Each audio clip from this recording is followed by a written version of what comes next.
Hi everyone, Tuva here. Thank you so much for coming to see the next video. Today I'm going to talk about silver, but not just silver. In Norse mythology there's not a lot of reference to silver, but Mani, the moon god, and we can represent silver with the moon. Now, where, you might ask, does silver come from? And it's interesting because it actually comes from volcanoes. It's beautiful. It was found centuries ago by man, and when they found it and they picked it up, it shone just like the moon. And so they polished it and it came up so reflective, so shiny, so different to what they were used to, and hence it became something that people enjoyed to look at. It also comes from other types of metals, including copper and zinc. It's an ore, it comes from them, it's drained from them. Don't ask me how they do it, but I know it is refined in such a way that silver is drawn from it. So silver is a very interesting substance. It's been used by the occult for many years, and that is because it has many properties to it. Now what I'm going to do today, guys, is I'm going to talk about silver, but I'm also going to talk about Mani and how you can incorporate the two, and the interesting thing about being ridden by the god Mani. Now, ridden in Nordic beliefs is similar to the drawing down of the moon in occult practice, but obviously Mani is male, even though the moon represents the feminine. I'm going to talk to you first about the correspondences because they're very important, and we know that when doing magical endeavours like spells or written work or invocations even, we need to know what we are actually dealing with. Okay, so the first thing would be Mani, the personification of the moon, and he's thought to be very powerful, for he is the one that pushes through the phases of the moon, but we'll get onto that later. It's interesting because water, being the moon, being emotions, being birth, being female, so it is feminine, and that is interesting, being that in the Nordic belief system it is male that is the moon, different to occult proceedings which see her as a female, so the Great Mother. Different but interesting because they swap it over. The zodiac sign would be Aquarius and Cancer, and the chakras would be the crown, because that opens up to the universal energies, the heavenly bodies. Then you have the third eye, because the moon actually opens up the third eye and it is very spiritual, and the throat because of speaking out. Symbolically we can see it as the mirror looking into the very soul. So you have a mirror and it's laden with a frame that is made of silver. Then you have a very strong tool for divination, and that would be because silver enhances and actually exaggerates things, so it actually emphasizes more, and the spiritual terms would bring through the energies, and also anything round. So you could have a necklace of beads, and the colors are silver, white, blue, purple, lilac and black. So they are all the colours that are associated with it. The runes, Dagaz and Erwas, and the stone, moonstone, selenite and the amethyst, and they are all very special when it comes to psychic abilities and spiritual workings. So again, the link is to the moon, to Mani. And incense wise, jasmine, Flower-wise, any nighttime blooming flower, including deadly nightshades and things like that, they only open up at night under the glare of the moon. So Mani was given the job by Odin to push through the phases of the moon. In other words, he had to make sure the moon went through all its phases, all its timings, and his sister had the job of doing the same with the sun. Now, his job was to not dwindle, not to dwell and stop what he was doing. It was very important for those living on Midgard, for their crops, and to know what time of the year it was and what time of the month it was, so that they knew what they were doing, bringing in the tides and pushing the tides out. So you can understand that Mani was given a very important job. His sister also had the same job, but with the sun. So they both had chariots, and they both pushed through and made the moon come up when it needed to and the sun to come up when it needed to. And it was timed perfectly. Now, Odin wanted them to do this because other than that, there would be problems. The trouble was, they rebelled and they stopped for a while. Odin had to do something about it, and so what he did was 2 cubs that were the children of Fenrir, and he took them to Asgard and put them into the cage. The reason for this was Odin knew that if he had them in Asgard, that their sworn enemy Vidmir could not attack, could not cause them any problems, as they were giant wolves. So he put his thinking cap on, Odin did, and he thought, now Mani and Sol, they have stopped, I have to make sure they keep doing their job. So what he did was he put those wolves, one was called Hati and one was called Skol.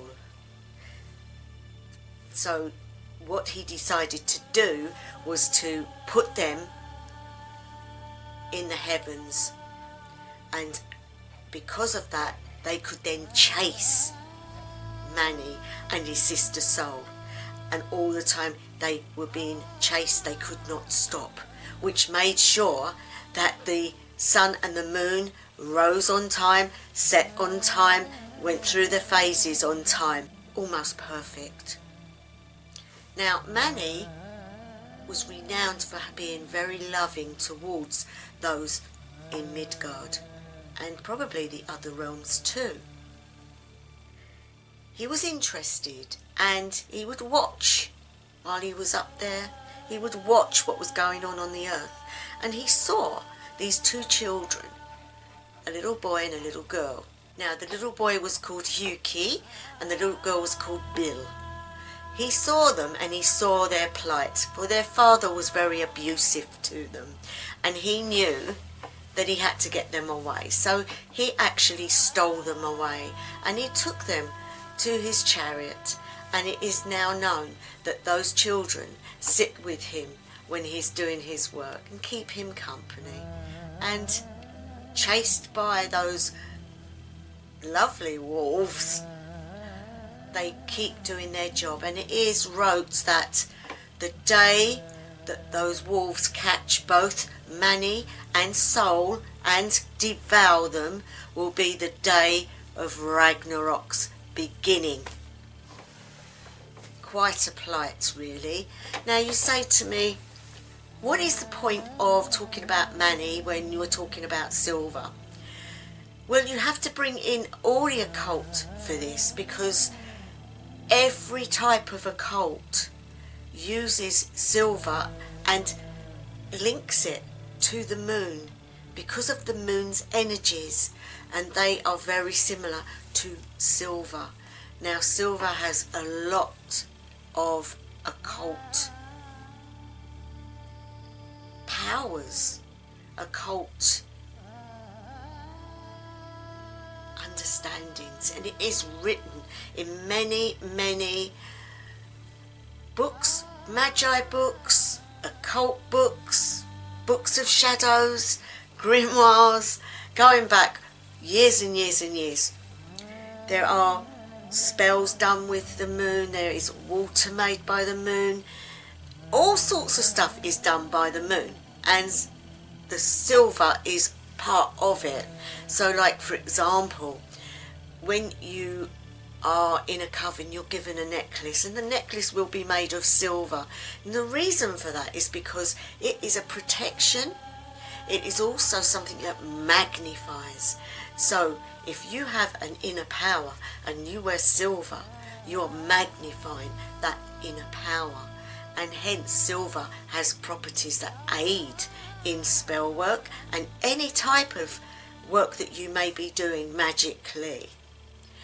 Because of its properties, it was used in medieval times to help heal cuts and terrible injuries. It would heal, it would be put in water, the person would drink that water and it would aid them. Of course you had to be careful, because if you drank too much of it, it could actually poison you. So it was a fine balance, and so the physicians back then had quite a job on their hands. They obviously knew by trial and error, which wasn't very good luck for those that it didn't work for. They died. Also, there is a thing in Norse tradition where it talks about Mani every now and again wishing to escape for a while, but he knows he can't do that physically.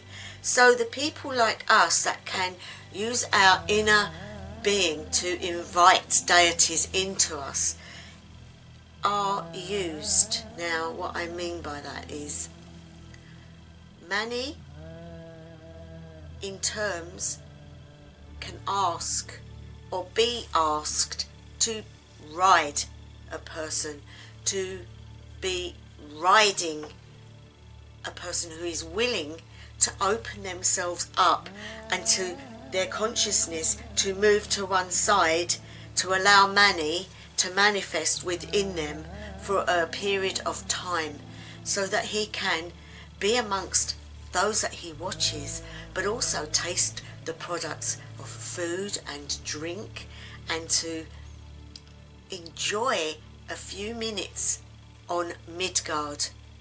And it is something that some occultists or some practitioners, some Seder practitioners, will on a full moon invite Mani into them, and they will be ridden by Mani.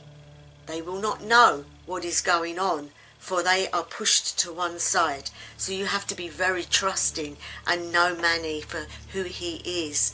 But for those that do trust, they have a marvellous, wonderful experience. And it's very similar to what they do in the British traditional witchcraft, where they do the drawing down of the moon, which is known to them as the great goddess, the great mother, and they seek and invoke her into them. Again, similar thing. And she will give blessings to the coven. She will partake of the great rite with the god. So there are similarities, not that Mani does that, but he will bless those that talk to him or are around him. So if it's a group setting, it's quite a marvellous thing to invite Mani and to be ridden and to be the one that opens up to him. It gives you so many blessings, and it is great to try. Do not be frightened to try it, guys, because it is lovely experience, and Mani is so loving. He's not going to hurt you in any way. He is very caring. When he leaves you in better health than what you was before he came into you. The day of the week for Mani is Monday. It's Moon Day, so it is his day. Silver is protective, but it's also cleansing and antibacterial. It is healing. And so people in the old days would have silver goblets, they would have silver plates and silver cutlery. And the reason for this is because it would abolish anything negative, anything that was going to hurt you in your stomach area, food-wise. It got rid of impurities, and that is why people ate off of these and drank off of these and used utensils like these, because it is a conductor also. It gets rid of negativity, and those that wear it will know they're safe. In the films, silver is used to proclaim the silver cross against vampires, the silver bullet against werewolves. So you can see silver is manifest in many ways for many reasons, but occult wise, sigils are made. Sigils are made in all sorts of shapes and properties. So if you want a spell to work, or you want a working to work, or a calling and invoking to use silver, will progress it, enhance it, multitude it. Silver is very powerful, and people don't realise, and when they wear it they just think of it as jewellery. Little do they know that whatever they do is being multiplied, is being given extra. So next time you wear a silver necklace, guys, or anything silver, just be aware that whatever you give out will be multiplied. And be it good, that's great, but be it naughty or bad, that's not so good. Always be aware of what you're doing with your silver. Another thing you can do with silver, if you've got crystals or tools that you want to enhance under the moon, you can put silver around it. So maybe a silver necklace or a chain, put it or surround it. That will enhance the power of the moon coming down and give that much more power. People use silver in many ways. Silver buckles on your trousers or your skirt. Silver is underestimated because a lot has been forgotten.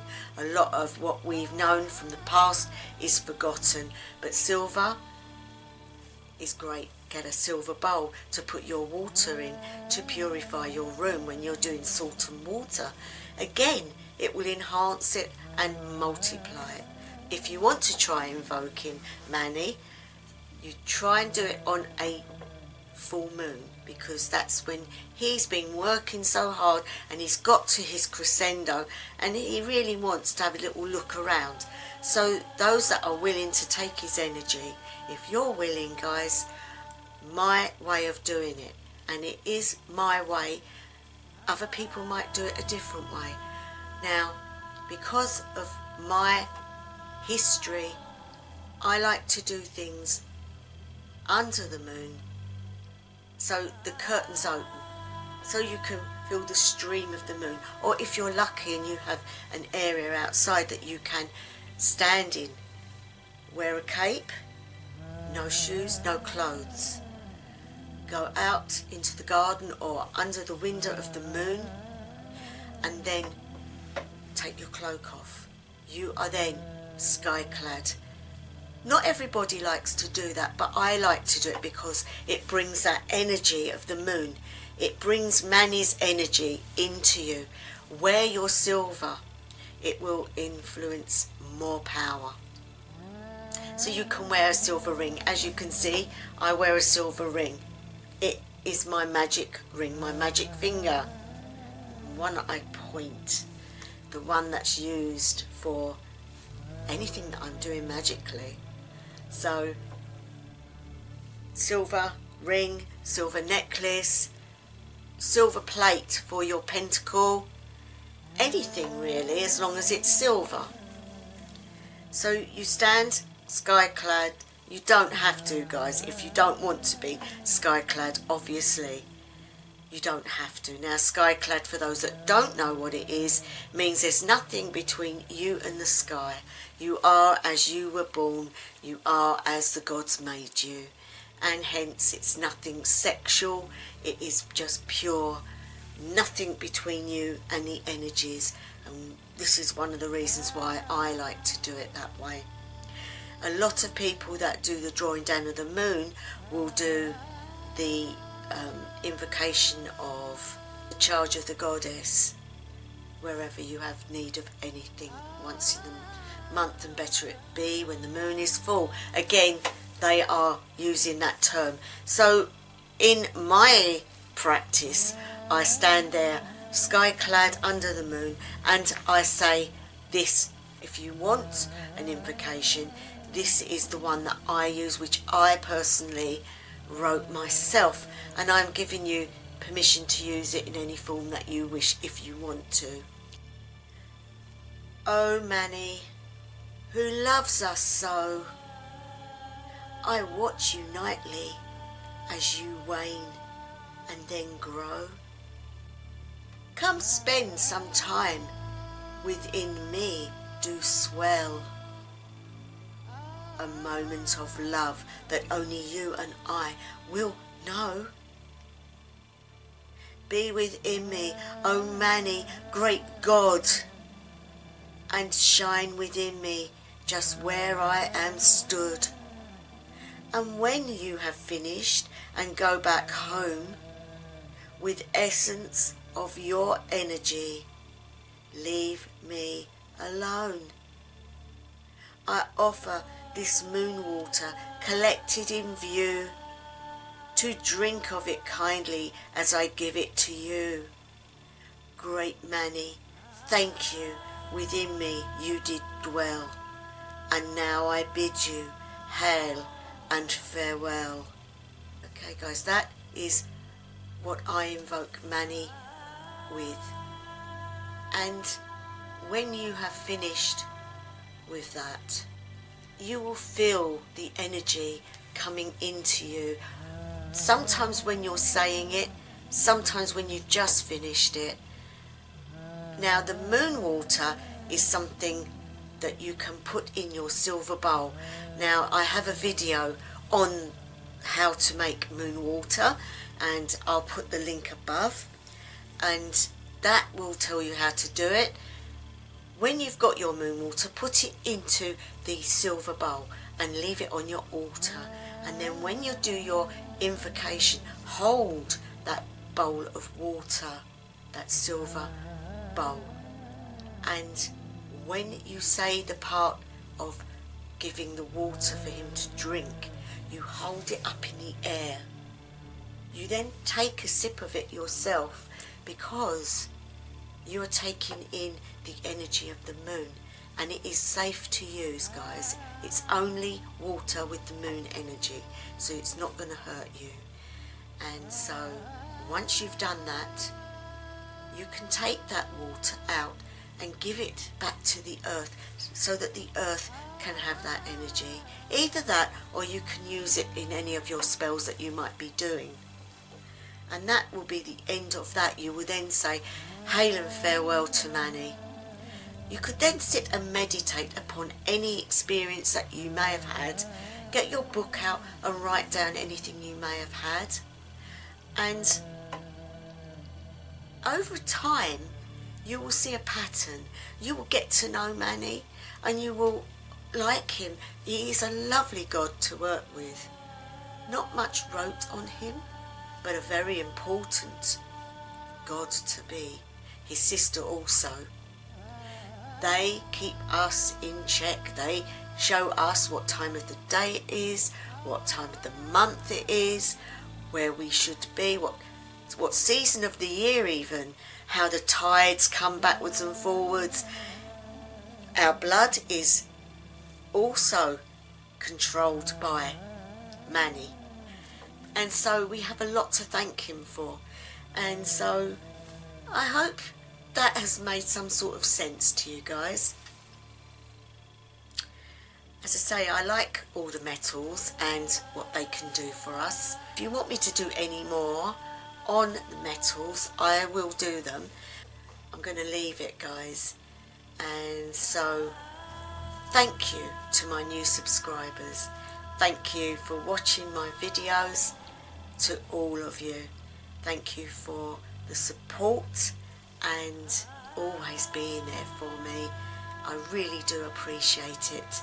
And I'm gonna say, wherever you are, whatever time of day, night or evening it may be, I wish you the best ever. House of Elaine.